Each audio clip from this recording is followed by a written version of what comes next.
मर्द है तो अखाड़े में पंजा लड़ाने।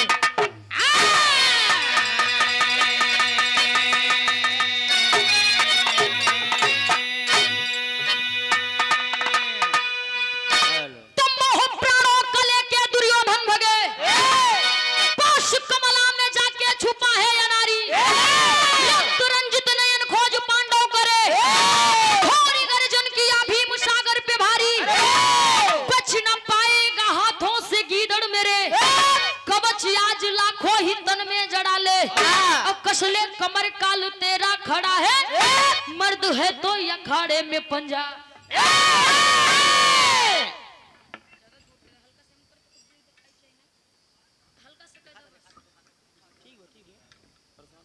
हाँ तो के लोग के दिक्कत ना हो। बाबूजी और समय के बात है जौने समय कौरव और पांडव में युद्ध मचा रहा। इधर धीरे धीरे कौरव दल समाप्त हो गया। उसमें से बचे एक लोग जेकर नाम दुर्योधन बतावागा। दुर्योधन इतना शक्तिशाली इतना वीर रहे, जब तक पूरी सेना थी बहुत लड़े, लेकिन जब सारी सेना समाप्त हो गए यानी एकदम से खत्म हो गए पूरा कौरव दल, तो दुर्योधन अपन प्राण बचाई के कमला सरोवर में जाई के बैठत। और जब कमला सरोवर में बैठे से पांचों पांडव यानी पांचों भाई दुर्योधन के हेरत हैं मारे बदे। बिरहा में एक लाइन गजल लगे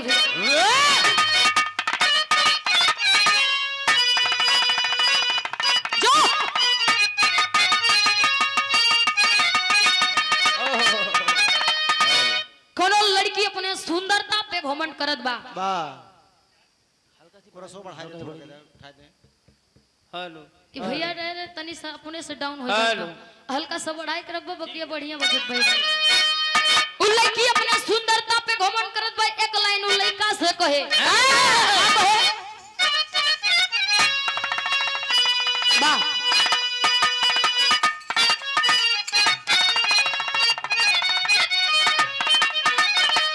अरे मैं नाज हूँ न हूँ, अरे तुम मेरा ये तजाम करो। अरे मैं नाज हूँ न हूँ, अरे तुम मेरा ये तजाम करो। अरे जवानी नाम है मेरा मुझे सलाम करो।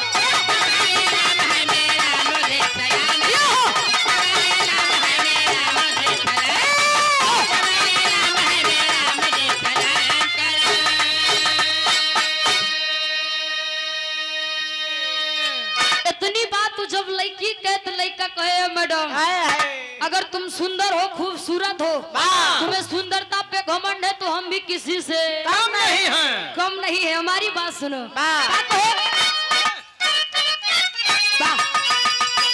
अरे मैं तुझे सलाम करूं तो तू भी मेरा एक काम करो।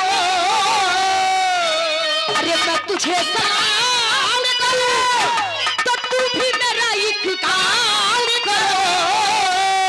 तो अपनी मस्त जवानी हमारे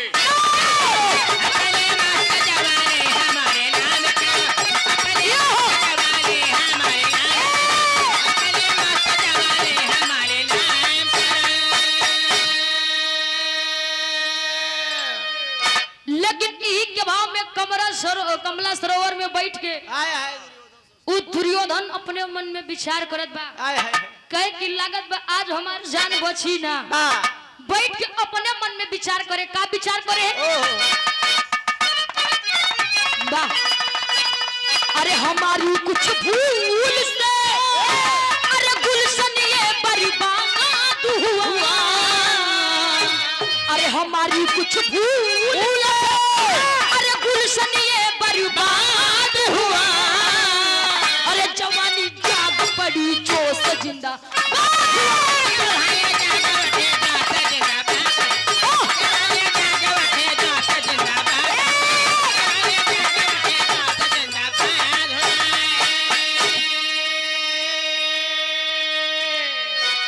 दुर्योधन मन में सोचत बा कि आज हमारा पूरा परिवार खत्म हो गया है। हम ही पांचों पांडव से कैसे युद्ध लड़ब। हाय हाय और इधर पांचों भाई भीम जाए के दुर्योधन के ललकारा थन किए दुर्योधन। अरे ओ दुर्योधन, अरे बड़े बहादुर बनते हो तुम, तो आकर मुझसे सामना करो। मुझ छिपाकर कहाँ बैठे हो? इतनी बतिया दुर्योधन सुनत रे, दुर्योधन के बर्दाश्त नहीं भाई। दुर्योधन कमला सरोवर से देखत बा कि पांचों पांडव के साथ है मुरलीधर, कन्हैया भी है। कन्हैया भी है। कहे जब कन्हैया है तो हमार काम बन जाई। बा दुर्योधन कमला सरोवर से निकल के जाए कि कन्हैया से एक बात कहत बा, जोहरी के भाव लगत बा।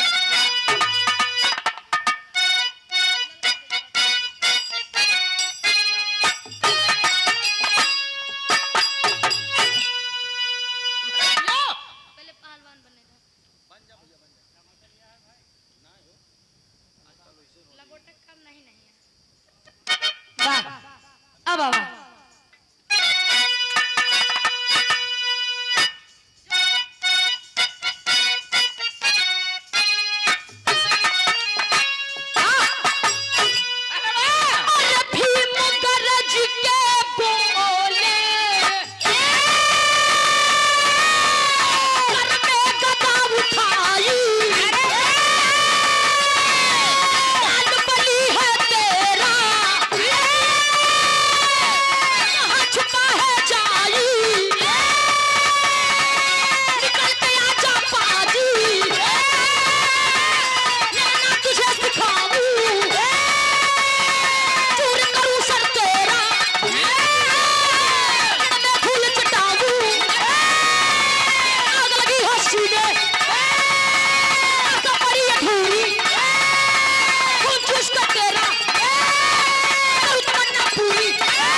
इधर बाबूजी भीम ललकारा थे, दुर्योधन देखत बा कह जाए कि हम कन्हैया से एक बात कहब।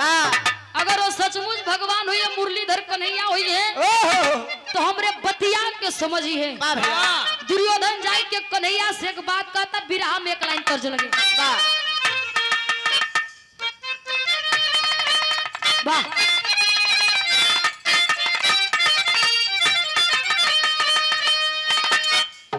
कोनो दुल्हन अपने सैया के बड़ाई करत बा, कोई हमार दुल्हा कोनो कन्हैया से कम नहीं है। बस कन्हैया रहे कि तमाम गोपियां उनके पीछे पागल रहती थी, लेकिन हमार सैया सिर्फ हमरे ऊपर पागल चाउमीन लावा थे। वो दुल्हन बड़ाई करत अपने सैया के कहत बका को है भैया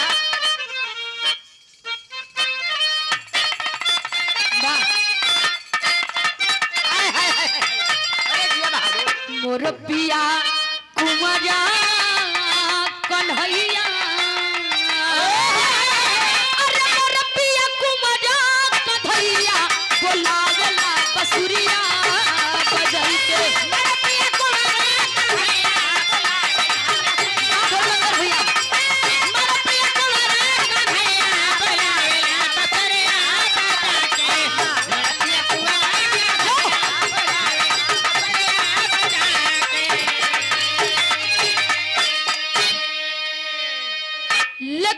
के भाव में दुर्योधन जाए कि कन्हैया से एक बात कहे। क्या कहे भैया? वाह सुनला हे कुंवरा कन्हैया, अरे सुनला हे कुंवरा कन्हैया, मुदैया का लड़ी है समरमा।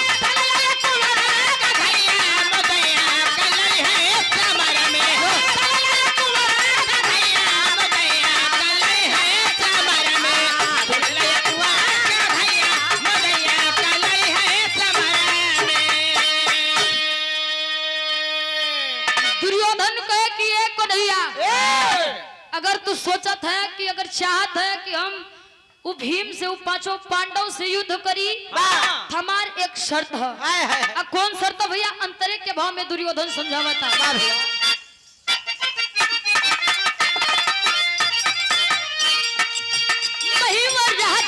धमाना कहनावा मैया राज का धमाना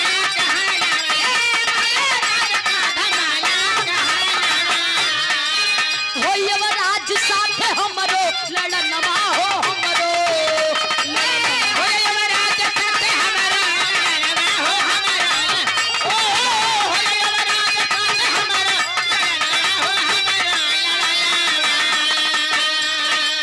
बाकी से मतलब ना भैया बाकी से मतलब ना भैया मुदैया कालरी है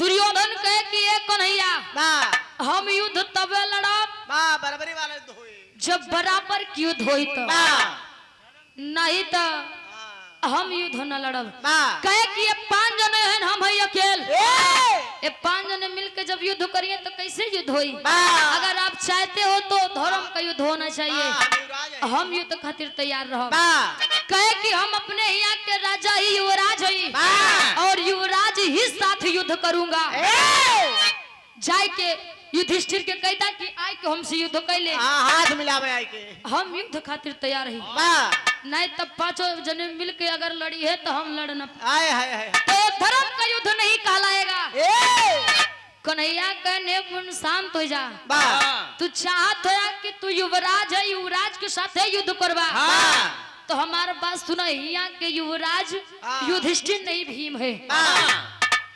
दुर्योधन के वाह कन्हैया हमके छला था हमसे झूठ बोला था खिया की युवराज युधिष्ठिर नहीं भीम है चलो ठीक हम तोरे बतिया के मान लेते लेकिन इहू में हमारे एक शर्त कन्हैया कहे मतलब ई की जाय की युधिष्ठिर के कह दा हमरे सामने आई के भीम का प्रणाम कर ले भीम के आगे नतमस्तक हो जाए हम मान ले कि हिया के राजा भीम है युधिष्ठिर नहीं हम युद्ध करे बोले तैयार हो जाओ अब कन्हैया बड़ा चिंता में पड़ गए कहे ऐसी अगर ऐसा हो जाए तो युधिष्ठिर के दुर्योधन जान से मार दी दुर्योधन से युधिष्ठिर जीती ना कन्हैया अपन दिमाग लगाओ थे नारायण नाम के पुस्तक रही लाई के भीम के दे देन भीम अपने ही काखी के तरह दबा ले जब काखी के तरह दबा ले इधर युधिष्ठिर को इशारा किए युधिष्ठिर आय के प्रणाम करत हैं और दुर्योधन समझ नहीं पावत कि युधिष्ठिर प्रणाम करत बके के वो दुर्योधन सोचता है कि लगता है कि यहाँ का युवराज भीम है युधिष्ठिर नहीं क्योंकि युधिष्ठिर ने प्रणाम कर लिया भीम को लेकिन सच्चाई तई रही युधिष्ठिर भीम के नहीं और नारायण नाम के पुस्तक के प्रणाम करे दुर्योधन समझ नहीं पाई युद्ध खातिर तैयार होगा जब इधर से अपन गदा दुर्योधन लेता है उधर से भीम तो होगा एक लाइन टेरी लगता भैया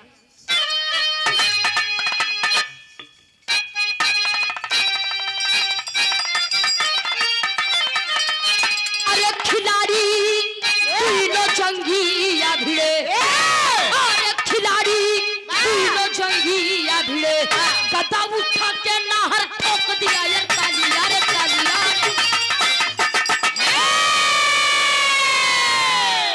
खिलाड़ी तीनों जंगी या भिड़े गदा उठा के नाहर ठोक दिया है ताली खिलाड़ी तीनों जंगी इधर से अपन गदा दुर्योधन और उधर से भीम अपन गदा लेके कुरुक्षेत्र में पहुंचे थे युद्ध शुरू हो गया बाबू और इधर युद्ध शुरू होता क्या है एक लाइन आखिरी विराम में तर्ज लगत बा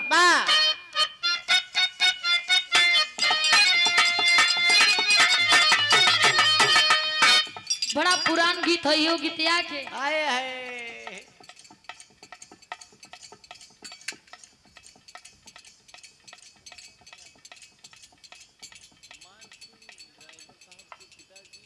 और आप परम सम्मानित बाबूजी आप श्री उमा शंकर यादव और आप सुपुत्र हमारे बड़े भैया मान सिंह यादव भैया भैया की ओर से पुनः 51 रुपए का महान आशीर्वाद भैया के बहुत बहुत प्रणाम बा कोनो ननद अपने भौजाई से एक बात कहत बा भौजी कह देखा बिया तो हमार कह दो बचपन लेकिन हम गवने ना जाओ हो जइया कह बतावा इतना पैसा लगाए हाँ भाई इतना खर्चा कर बियाहे में अरे वाह अब ते कहा थे कि हम गवने ना जा आए है हो जइया पूछा था कहे काहे ना जावे बताए का बताए भैया वाह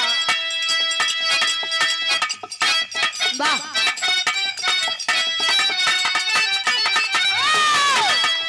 हम गवनवा नाही जा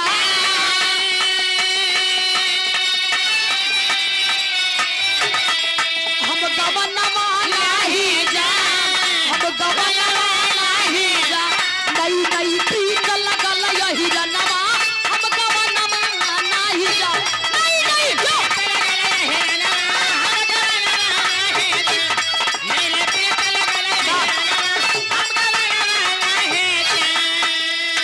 लेकिन यही के भाव में कुरुक्षेत्र में युद्ध शुरू हो गया और जब युद्ध शुरू होता तो होत का भैया प्रेम गगनमा ही लेना प्रेम गगनमा ही लेना प्रेम गगनमा ही लेना चंगी तुझे वीर जवनमा प्रेम गगनमा ही लेना चंगी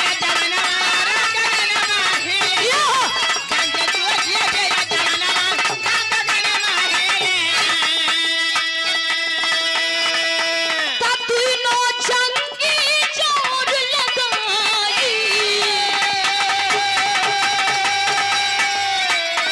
मारे दुश्मन मार मनाई जो करे समर में भारी उगले गदा लवर चिंगारी रब गगनम हिलना उगले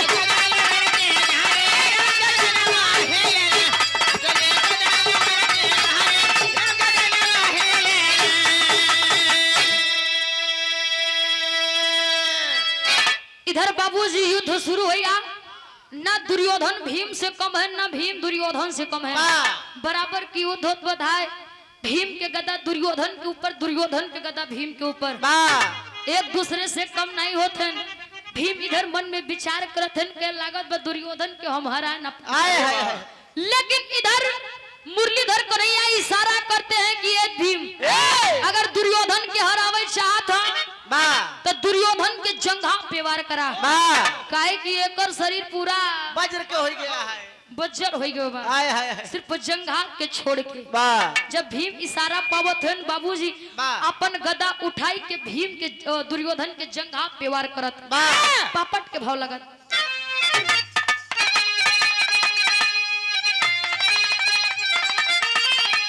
अरे सका न कुरपति जंगी वार बचाई पीछे रनवा में अरे सका न कुरपति जंगी वार बचाई पीछे रनवा में अली हल से पर तीनों टांग तोड़ाई पीछे रनवा में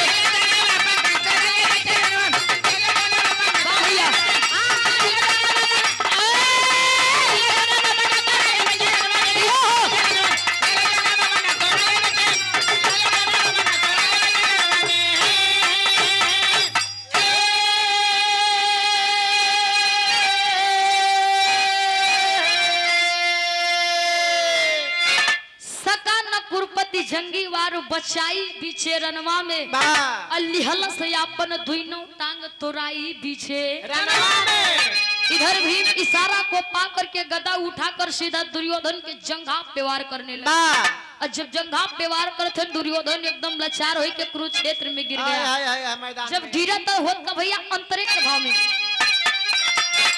अरे वादा पूरा भीम का भइले दुइनो जंघिया टूटल हो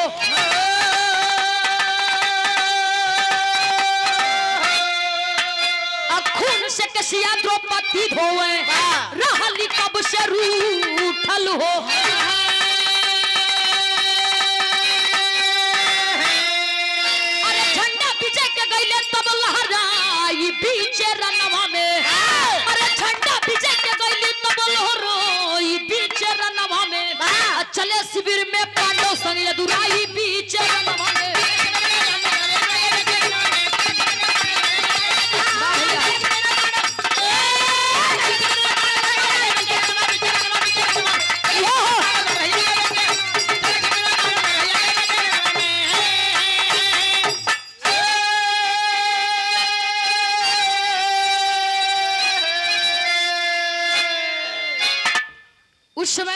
वादा किया था, प्रतिज्ञा लिया था।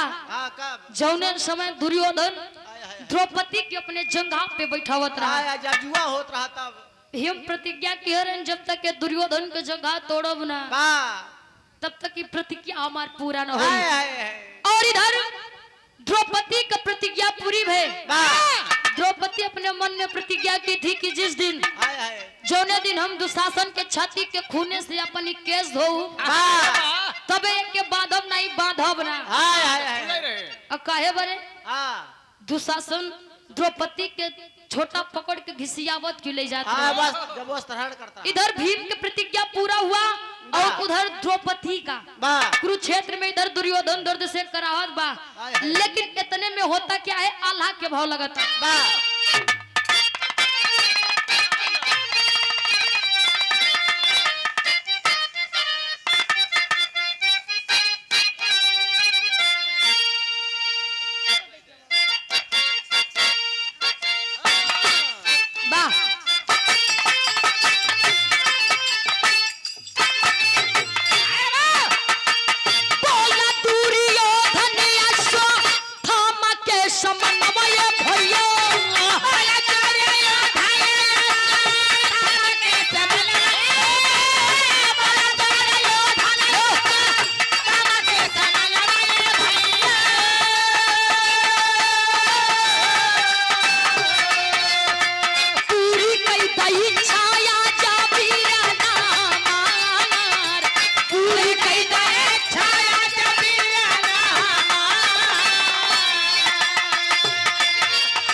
अश्वत्थामा अपन कटारी लेके कुरुक्षेत्र में जात बा देखत बा दुर्योधन के दोनों जंघा टूटा बा और दर्द से कराहत बा। दुर्योधन से जाए के अश्वत्थामा कहे कि ये दुर्योधन तार आखिरी इच्छा का है, तू अपन आखिरी इच्छा बतावा, हम उसके जरूर पूरा करब। दुर्योधन कहे अगर हमार आखिरी इच्छा पूरा करे चाहता तो जाए के पांचों पांडव के हमरे दुश्मन के मूड़ी काट के हमरे आगे लाई के रख दा। अगर इतना कह देबा तो हम अपन खुशी खुशी प्राण त्याग देब। अश्वत्थामा के जब तारी आखिरी इच्छा देख के हम जरूर पूरा करब। इधर अपन झोली और कटारी को लेकर अश्वत्थामा चल देता है और जाता का है भैया सदर आला 2 लाइन लगता। वाह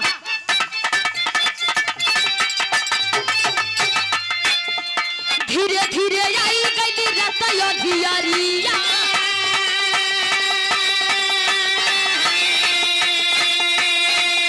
कईयो रंग के आइल तब बाटे होया गा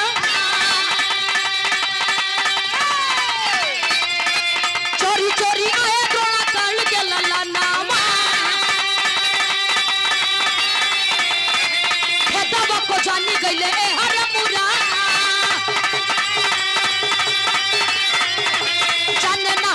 कुछ खुद के लल्ला नामा खेली सज पाए तब हो गया जुझा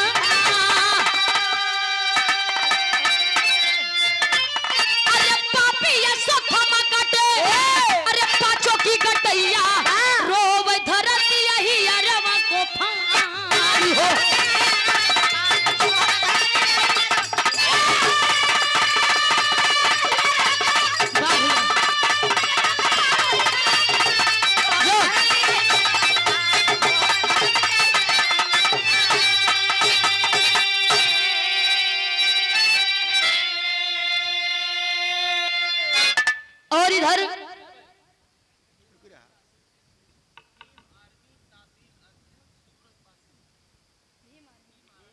और आप भीम आर्मी तहसील अध्यक्ष सूरज पासी हमारे बड़े भैया की ओर से 101 रुपया का महान आशीर्वाद।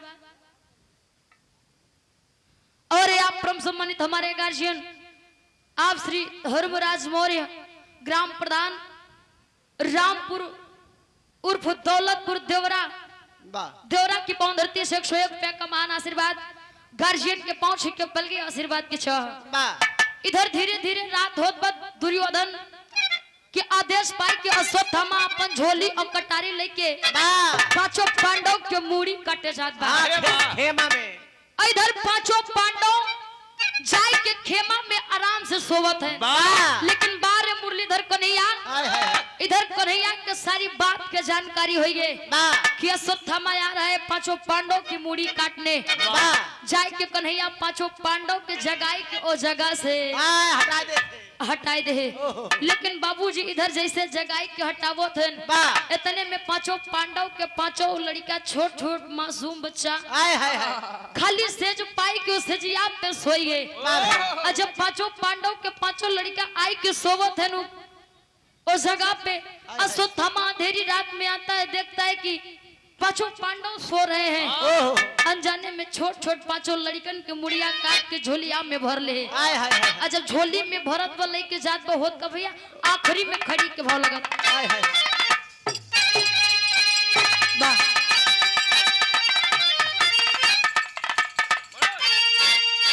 ये सही बाबा।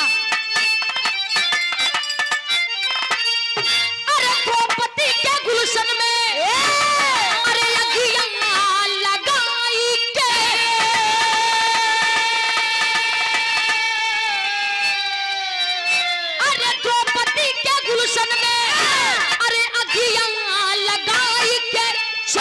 अश्वत्थामा सिर पांचों का उठाई के चले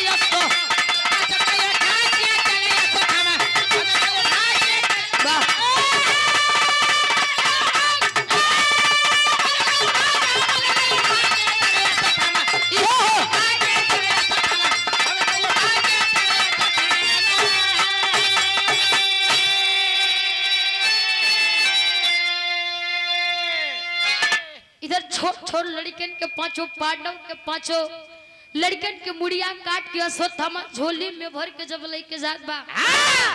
बाबूजी इधर दुर्योधन बेसब्री से इंतजार करत बा।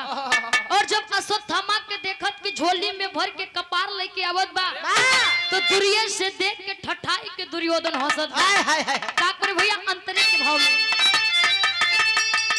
अरे झोलिया से सिर जबा बाहर निकाल रे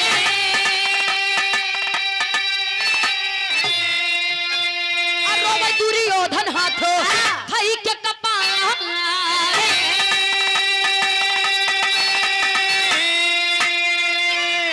अरे गईले राज कुल के अरे दिया नमा बुझाई के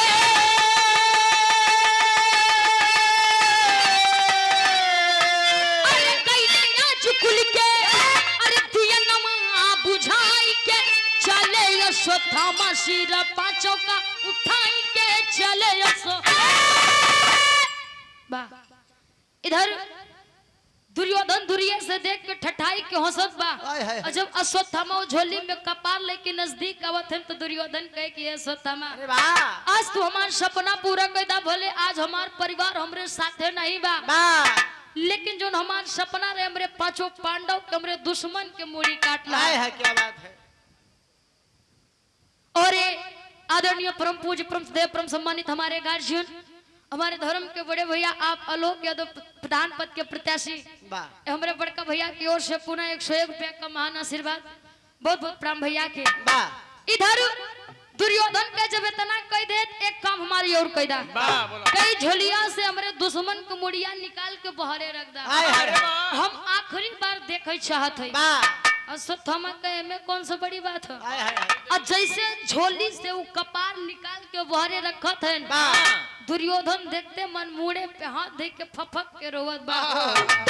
कहता है कि अश्वत्थामा रे पापी तूने आज क्या कर दिया, हाय हाय मेरे गुलशन को, मेरी बगिया को उजाड़ दिया।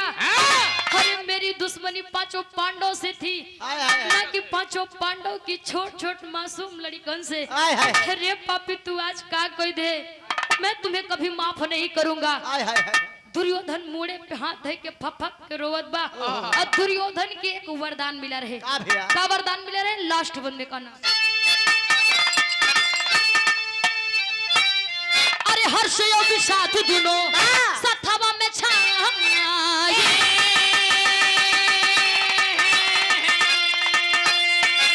रुक गई सांस देखा ये कहूँ नया।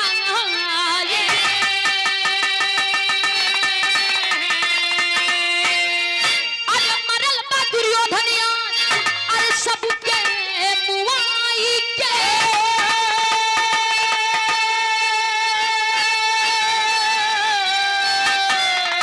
अरे मरल बा दुर्योधनिया, अरे सबके मुआई के।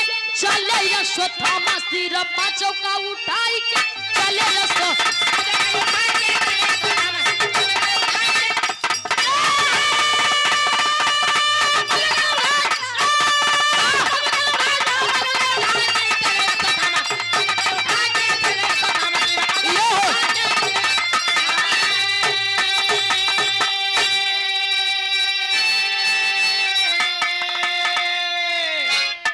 हर्ष और विषाद दोनों सथवा में छाइल। और रुक गई सांस देखा कहू ना आइल।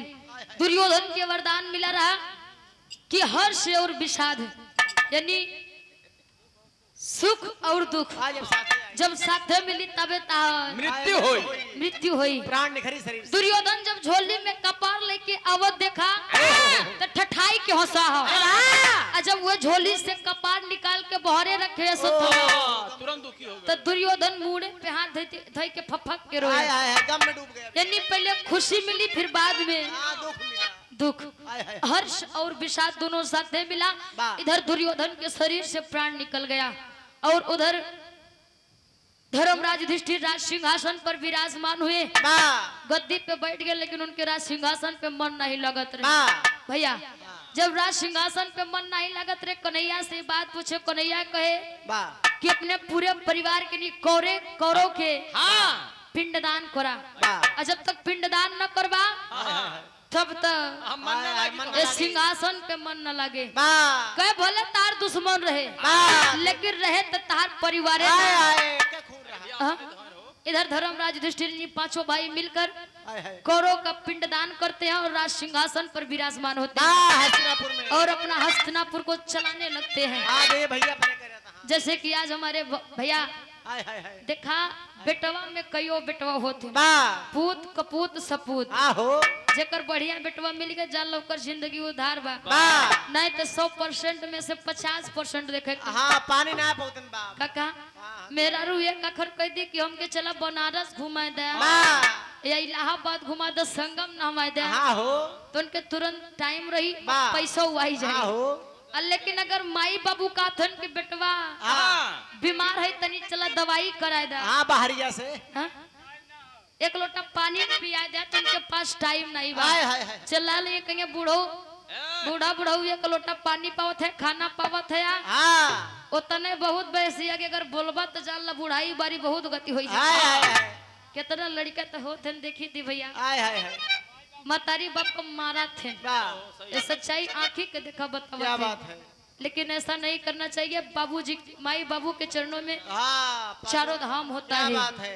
सारा धाम माई बाप के चरण में बा। सेवा करा ऐसी बढ़ के कोनो पूजा पाठ नहीं बा, कोनो धाम नहीं बा। बहुत बहुत भैया आखिरी में कहना है अब स्वामी गुरु बिहारी रमन ब्रिजलाल जी गया।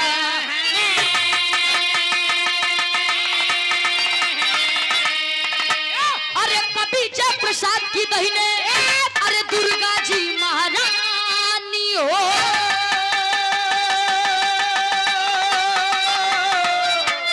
खिलाड़ी दोनों जंगीला भिड़े, मुस्कान सूर्य भान से लई है काया नारी। खिलाड़ी दोनों जंगीला भिड़े,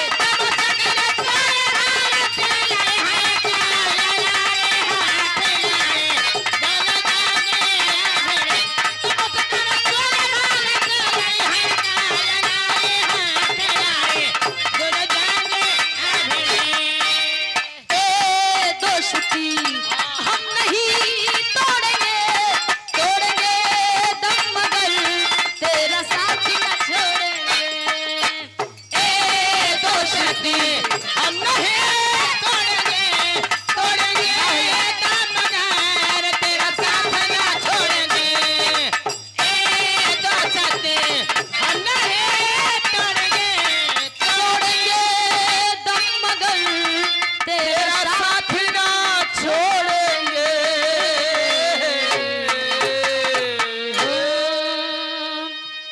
बहुत बहुत धन्यवाद भैया। गावे में बोले में कोनो त्रुटि भई आप लोग क्षमा करिए, काहे कि